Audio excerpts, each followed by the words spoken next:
O GVINS possui um adaptador de banco de dados. Para utilizar esse recurso, basta marcar, dentro das propriedades de banco de dados, permitir adaptação. Vamos ver como esse processo é feito. No caso de uma mudança realizada dentro do banco de dados, como exemplos, vamos criar aqui mais uma nova tabela.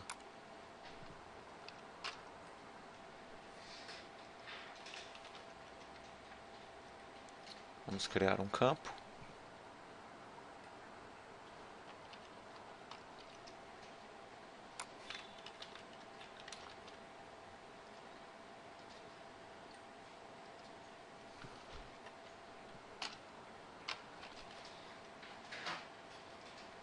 E o índice.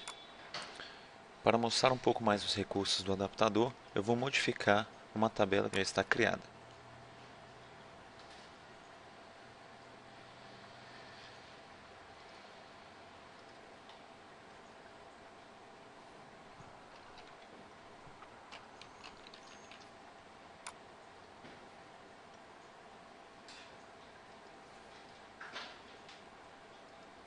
Agora vou gerar a solução novamente.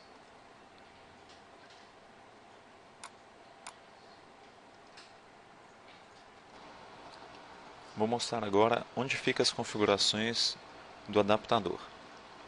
Dentro do arquivo webconfig existe uma property chamada runAdapter. Essa property que determina se o adaptador vai verificar a existência do banco e as modificações ou não. Então, no meu caso, está setado para true. Eu vou rodar aqui minha aplicação.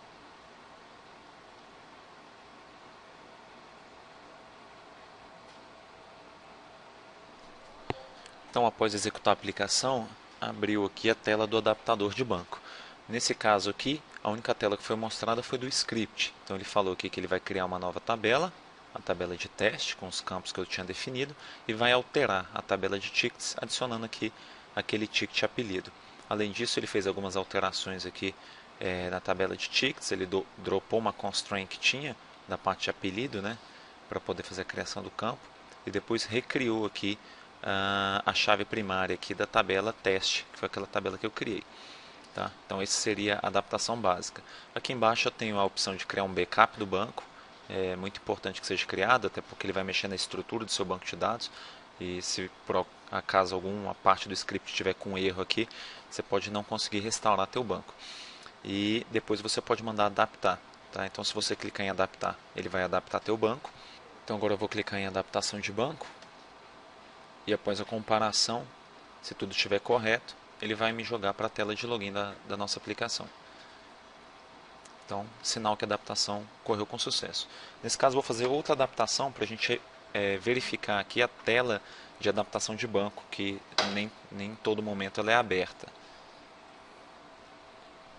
Então, vou voltar aqui para a tabela que a gente modificou, vou remover novamente aquele campo de apelido, já que ele não faz parte dessa estrutura de banco. E nessa tabela nova que a gente criou de teste aqui, eu vou renomear esse campo nome. Tá? Então, vou renomear ele para nome 2. Com isso, o que vai ocorrer na nossa aplicação é que, no momento de rodar a adaptação, como eu tive uma alteração de nome, o GVINS, no caso, ele não sabe se foi criado um campo novo, do tipo nome 2, e o antigo foi deletado, ou se realmente foi um rename. Porque o que ele vai ver é que agora esse campo aqui, esse banco possui um campo chamado nome 2 e o antigo tem um campo chamado nome. Então ele não sabe se foi o nome foi deletado e o nome 2 foi criado ou se foi um rename de campo. Então a gente vai ter que mostrar isso para que ele possa realizar a adaptação da forma que a gente quer. Então essa é a tela de adaptador de banco. Olha como ele me mostrou aqui. A tabela teste 1 sofreu alteração nos campos. O campo teste ID ele conseguiu vincular e o campo teste nome ele não tem nenhum campo. Então a gente pode vincular a um campo. Então se eu falar para ele o seguinte, o campo teste nome 2, que é o campo novo, é o antigo campo test nome. Então ele vai saber que ele vai ter que fazer um rename. Se por acaso eu colocar que é nenhum campo, ele vai matar o campo antigo, que seria aquele test nome, e vai criar o novo campo test nome 2. Com isso os dados vão se perder. Tá? Então nesse caso eu vou fazer um rename, vou avançar ele vai me sugerir aqui um script dropando aquele campo antigo, né, apagando aquele campo, e um rename do campo novo, que era o nome, para o nome 2. Tá? Então essa seria a tela de adaptação de banco aqui sendo mostrada. Eu vou mandar ele adaptar, ele vai realizar a adaptação e vai me jogar para a tela de login. Outra opção que você tem é acessar diretamente a interface do adapter. Então você pode acessar pela URL, tá? Então ele fica dentro da pasta Gadapter Pages.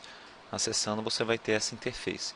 E aqui você pode determinar a string connection diretamente para que o adapter consiga fazer as análises do seu banco. Aqui você vai estipular o servidor. Então nesse caso eu vou apontar aqui /SQL Express, que é um servidor meu, o login e a senha do SQL. Eu posso determinar o nome do banco de dados em que ele vai verificar. Nesse caso aqui vai ser o banco de dados BD Helpdesk. E agora o nome do arquivo SQL em que é o script do meu banco. Esse arquivo SQL você pode verificar diretamente aqui em sua aplicação. Dentro da pasta Database você tem um arquivo chamado, nesse caso, BD Helpdesk, que é justamente o arquivo de criação do seu banco. Então eu vou copiar o mesmo nome sem o .SQL. Então nesse caso aqui vai ficar BD Helpdesk. E eu posso determinar também um banco temporário. Esse banco temporário a gente utiliza caso você não tenha permissão de escrita ou de criação de banco lá no servidor que você está utilizando. Então, vamos imaginar que você esteja utilizando o MochaHost, um local web ou qualquer outro servidor que você não tenha permissão de leitura da tabela master do SQL e também não tenha permissão de criação de banco, porque para o adaptador funcionar ele precisa criar um banco temporário onde ele vai fazer as comparações de estrutura. Nesse caso, eu vou utilizar um servidor temporário que é /gvince, que é um outro servidor que eu tenho instalado nessa mesma máquina de SQL. Vou colocar a senha e o usuário aqui também. Então ele vai adaptar esse banco, esse servidor, né, esse banco que está dentro desse servidor, mas ele vai utilizar para isso um servidor local ou um outro servidor que você tenha permissão de escrita, permissão das leituras da tabela para poder fazer a adaptação. Então eu vou mandar ele adaptar, ele vai fazer a análise desses dois bancos e vai me sugerir um script de adaptação. E aqui o processo é o mesmo, clique em adaptar e ele vai concluir a adaptação do meu banco.